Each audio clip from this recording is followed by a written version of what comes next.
Mais on peut commencer à parler des bouquins et pourquoi tu les as choisis. Oui, oui. Ben oui, je peux commencer déjà par le premier, là. Une saison dans la vie d'Emmanuel de Marie-Claire Blais, que j'ai lu à l'école parce qu'on était obligé de lire des livres à l'école. Donc, en fait, ce qui est intéressant avec ce livre-là, c'est que dans notre cours de littérature, on lisait des livres. Au début, on y allait progressivement. On lisait un roman du terroir. Donc, je ne sais pas si ça vous dit quelque chose, mais c'était une espèce de livre qui racontait un peu l'époque rurale du Canada français. Donc, on appelait ça les romans du terroir, les livres du terroir. Et là, ça se veut un roman du terroir aussi, mais c'est écrit des décennies après, dans les années 60. Mais c'est plus une critique du roman du terroir, en tout cas à mes yeux, si je me souviens bien, c'est ça. Donc, où la vie n'est pas enjolivée. C'est comme une perspective c'est très introspectif dans la manière dont les gens vivaient à l'époque de ce que nous, on appelait la Grande Noirceur. C'était la période au Canada français, je dirais les années 20, 30, 40, jusqu'aux années 60, en fait, où le gouvernement était très conservateur, puis les familles avaient 16 enfants. Je pense que c'est ça qu'il y a dans ce livre-là. C'est raconté à travers deux perspectives. La première, je crois, c'est la perspective d'Emmanuel qui vient de naître. Il voit ses 15 frères et sœurs, il raconte au lecteur un peu ce qui est en train de se passer. Puis l'autre partie qui est vraiment plus le personnage principal, c'est son frère qui s'appelle Jean Lemaigre. Et c'est à travers ses yeux qu'on voit un peu la situation de la famille. Donc, moi, c'est ça que j'avais aimé dans ce livre-là, c'est que tu sais, ça parle, c'est très dur, c'est très sombre, mais il y a de l'humour quand même là-dedans. Puis c'est aussi la perspective. Quand j'ai lu ce livre-là, ça m'a ouvert l'esprit à comment on peut raconter une histoire autre qu'une façon classique. Donc il y avait une façon très subtile de parler de trucs très durs, là, puis un peu un déclic pour moi pour le cinéma ou la télévision, où ce que tu te demandes toujours comment tu vas raconter une histoire. Donc, je trouvais que c'est ça qui m'avait comme surpris. J'étais dans un cercle d'amis qui faisaient du théâtre de rue. Ok. Et puis eux, ils m'ont dit, un de ceux-là m'a dit, mon livre, s'il y a un livre que je vais adapter un jour, c'est Autopsie d'un nain de Jean-Marie Goriot. Là, j'étais comme, OK. Il me l'a prêté. J'ai été complètement absorbé dès les premières lignes. C'est une espèce de gars qui vient de perdre sa mère. Il nous racontait un peu comme à quel point il détestait sa mère. Puis c'est à son enterrement. Il est dans la rue en train de faire ses courses. Il voit une dame qui ouvre une porte, le chat s'échappe. Et là, il essaie de l'aider. Puis finalement, elle le fait rentrer chez elle. Et puis là, il réalise qu'elle a tué son mari. Et il est pris là à essayer de l'aider à se débarrasser du corps. Ouais. C'est super bon. C'est très drôle aussi. Je me suis dit, je l'avais prêté à ma mère.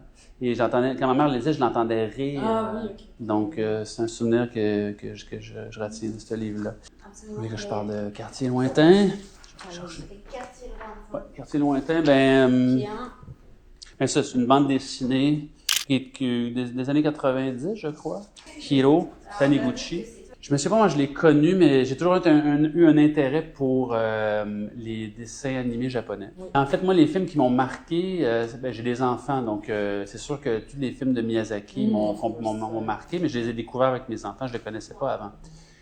Mais avant Miyazaki, moi, je suis toujours un grand fan d'un cinéaste qui s'appelle Satoshi Kon. Ouais. Il est en voyage d'affaires, si je me souviens bien, et là, il fait un peu trop. Le lendemain, il prend un train, mais il s'endort. Il se trompe de direction, puis il se ramasse dans son village natal, et il va voir la tombe de sa mère.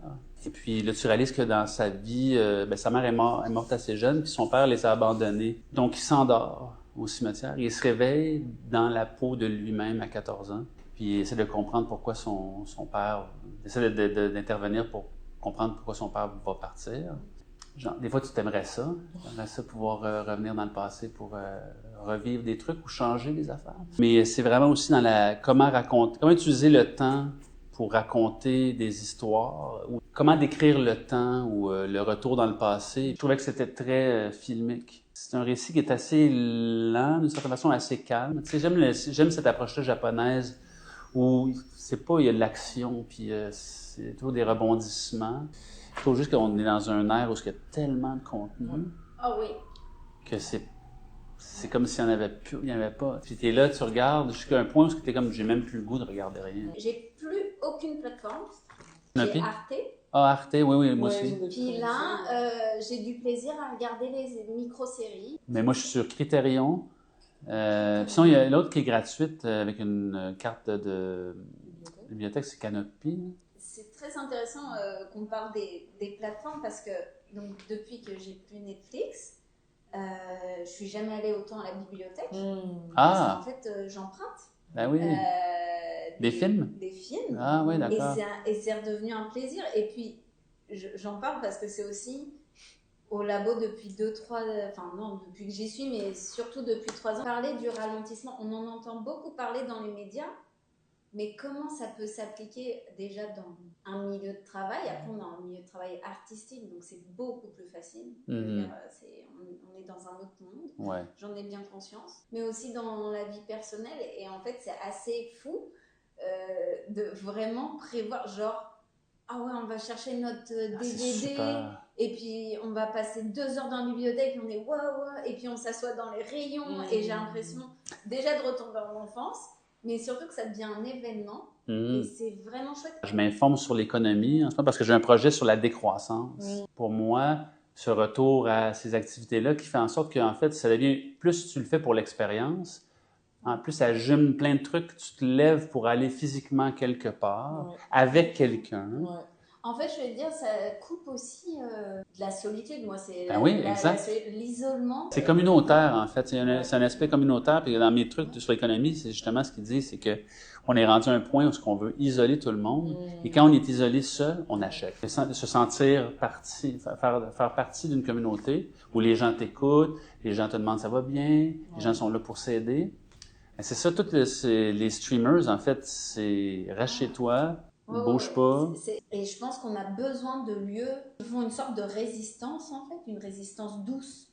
Oui, exactement. Comme moi, j'essaye ici de faire des choses qui ne vont pas dans cette folie de la rapidité. Ben, je sais, l'aspect communautaire du labo, c'est un peu aussi, ça va dans la même veine de ce que tu dis. Hein.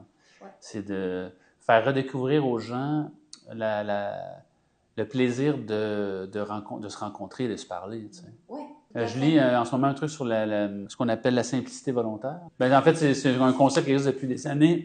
Ça fait réaliser à quel point, genre, on est un peu enchaîné à nos possessions, là, un peu. Ouais. Ça me fait penser au concept de refus de parvenir. Genre, refuser les promotions, refuser la gloire personnelle et tout, et juste vivre très simplement. Et tout. Enfin, en fait, ça fait partie de la décroissance. C'est vraiment... Merci. Je lisais ce livre quand je suis arrivée au Canada. C'est sur La vie est à nous? Oui, de Adrien Klein. C'est sur un président qui veut instaurer la semaine de 15 heures et le reste du temps, on est obligé de faire du bénévolat, et il veut aussi faire en sorte qu'il n'y ait pas un seul président, mais 6. Enfin, c'est tout une refonte de la démocratie française. Et sur la décroissance aussi. J'ai lu un livre. En fait, j'ai lu quelques livres, comme je vous disais, depuis quelques années pour mon projet. Puis c'est ça, c'était... Un, c'est soustraire. Un s'appelle soustraire. Toujours réfléchir à une solution où on enlève quelque chose, on rajoute pas quelque chose, qui est un peu ancré dans nos cerveaux de toujours rajouter. Et puis l'autre livre que j'ai fini dernièrement, c'est Slow Down, le titre du livre en français, c'est moins, mais ça s'appelle Slow Down. C'est un philosophe japonais qui parle de décroissance. Il dit la planète est foutue si on continue à consommer comme on le fait. Donc, il faut revenir à un état où les valeurs ne sont pas ancrées dans le capitalisme. Bah, c'est dur de ne pas être empathique ou juste passif devant ça. Enfin, de se mobiliser ou de s'organiser. Mais quand tu es tout seul, comme on en parlait tantôt, quand tu es tout seul chez vous, parce que c'est ça qu'ils veulent que tu fais rien. Justement, faire dans des non-profits, les communes. Pour moi, ça, c'est de la politique. Ça, oui, c'est clair. C'est de l'activisme. C'est de l'activisme, exactement. Et c'est ça que vous faites ici. Oui. Donc, bravo. Moi, j'essaie de le faire à travers les émissions qu'on fait. Ouais. Mais je sais que pour vous, c'est plus difficile, mais vous faites du bon travail.